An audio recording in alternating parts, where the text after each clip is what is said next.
Let me say a few words here about the notion of cyber warfare.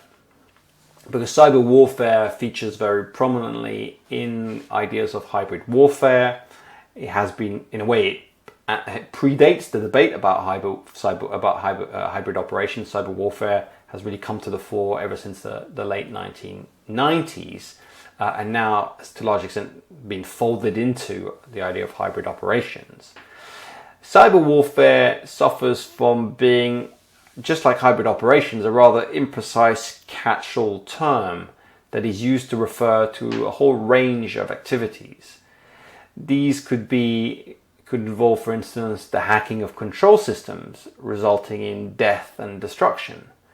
It could involve the spread of malicious software, leading to loss of data or functionality within computer systems.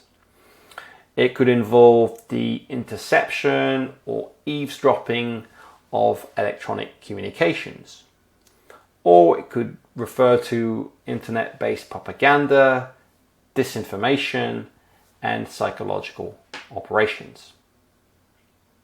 Now, all of these have in common the illicit and covert use of computer networks, but they do really refer to quite distinct activities that have their own correlates in real-world operations.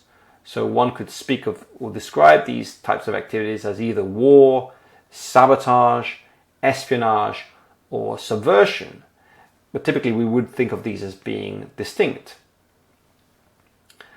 Certainly the use of computer hacking to inflict death remains largely theoretical, and this has prompted some commentators like Thomas Rid to say that cyber war has never happened and perhaps will never happen. That is to say that cyber operations that would rise to what we conventionally understand to be war, significant destruction and death, is in fact something that is quite improbable and is, generally speaking, an inflated concern or threat. That being said, of course, cyber operations or various cyber operations are certainly an integral part of any kinetic military operation today, and are seen deployed whenever military force is activated. This in itself is not also particularly new and is an extension of electronic forms of warfare that are as old as the use of electronics in warfare in the first place, from the first uses of radio in the first half of the 20th century and beyond. Now, the closest perhaps we have got to cyber war in that limited sense is arguably the Stuxnet attack of 2010, where what is largely assumed to be now a joint US-Israeli computer worm targeted the Iranian nuclear program. This worm penetrated the control systems within the nuclear installation, causing the turbines that are being used to purify plutonium were accelerated beyond their safe levels and caused damage to the installations. So they're quite a remarkable attack in some ways, but one that still most obviously falls under sabotage rather than war itself. We have also seen Russian use of cyber attacks against Estonia or Georgia, but again, these really largely stay at the level of shutting down websites and things of that sort, not physical destruction or loss of life. We have various scenarios about how these things could potentially happen, and they may still occur, but they have yet to do so.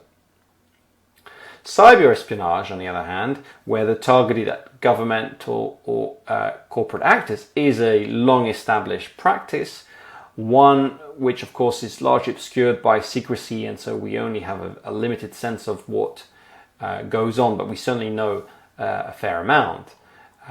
The revelations of Edward Snowden did not only concern the kind of mass surveillance programs that were conducted by the NSA, but also there were various allegations about the use of or the practice of industrial espionage by the NSA. That's to say, that the NSA was targeting foreign companies in order to extract information about their business making and their deal making to the benefit of American industry.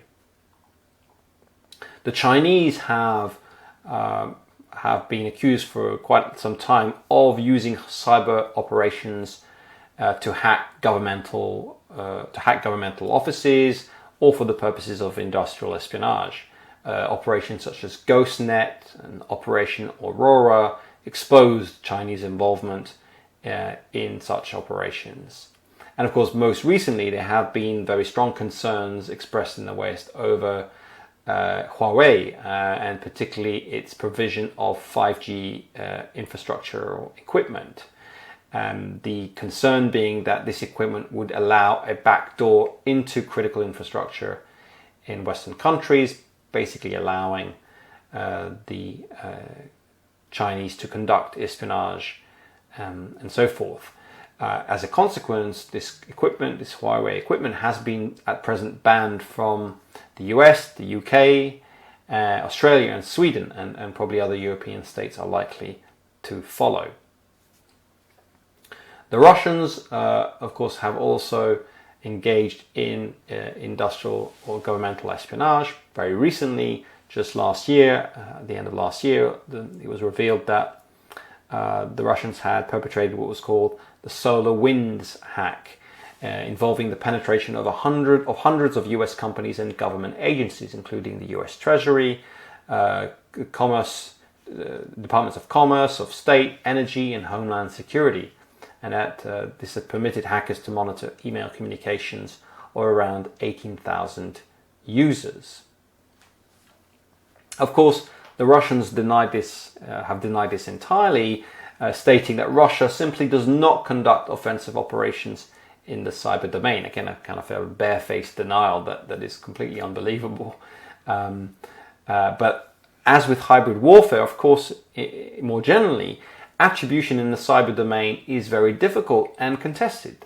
So in most cases, connections can be drawn to groups based in China or Russia, but tracing it all the way back to state officials, let alone to the head of the governments, is almost impossible. But of course, on the balance of probability, it does suggest a direct connection, but nonetheless, that deniability is an important part of these operations. Governments do not admit that they conduct these operations in the first place. In terms of influence operations, we've seen the increasing use of social media for the purpose of influence and propaganda. The Russians particularly have been seen to make use of Facebook and Twitter to influence the 2016 election, using a variety of bots, troll farms, and advertising to propagate either straight up fake news or simply unfavorable coverage to a particular candidate. Now, one way, of course, to look at all these operations in the cyber domain would be to say that they all have precedence, that really it's just an update of these techniques to a digital age. And I think there's certainly a truth to that. At the same time, what we see is that the internet and general digital connectivity has opened up many more opportunities for foreign actors to conduct either targeted surveillance or to pursue subversive campaigns. So while espionage and the various kind of dark arts of statecraft have always been there, the connectivity between societies, the openness of these digital infrastructures, especially, of course, in liberal Western societies, has created many more surfaces for intervention, for subversion, for interference.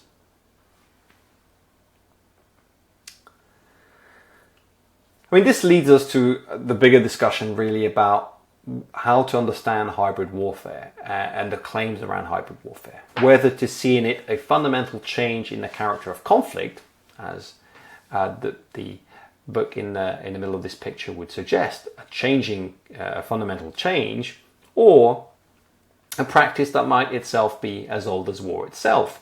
On the left, the idea that hybrid warfare has really encompasses a historical period that reaches all the way back to the ancient world.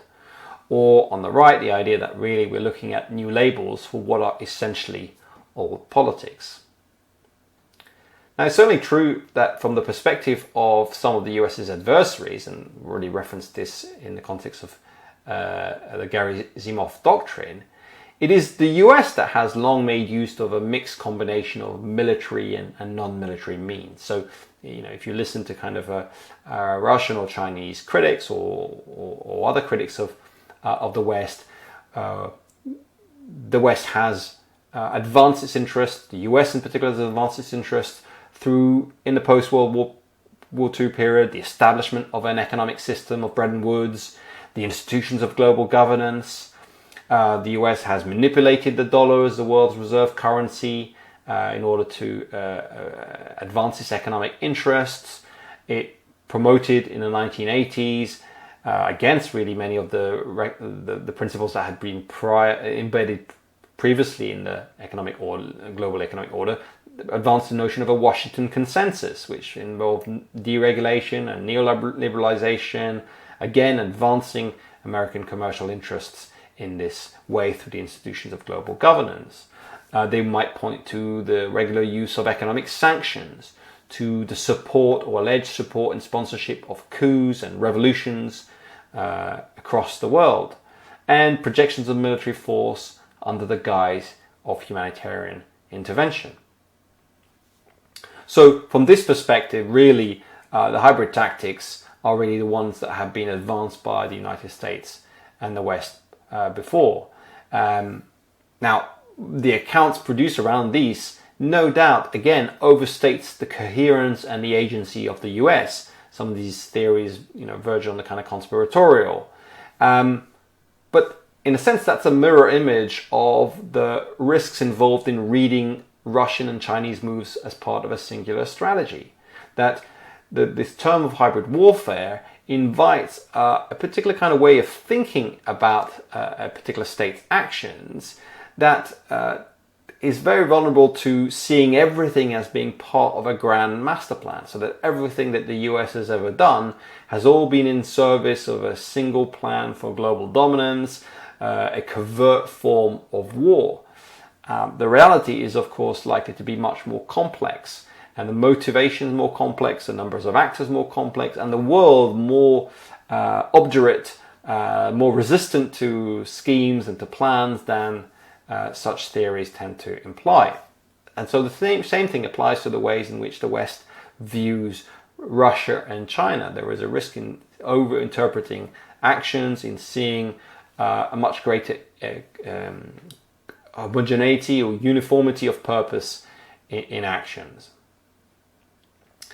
In a sense, the question then becomes, what is hybrid war? If we push that argument, ultimately one might conclude that hybrid war is simply in the eye of the beholder. That there is no such thing. It really is a projection of states on each other.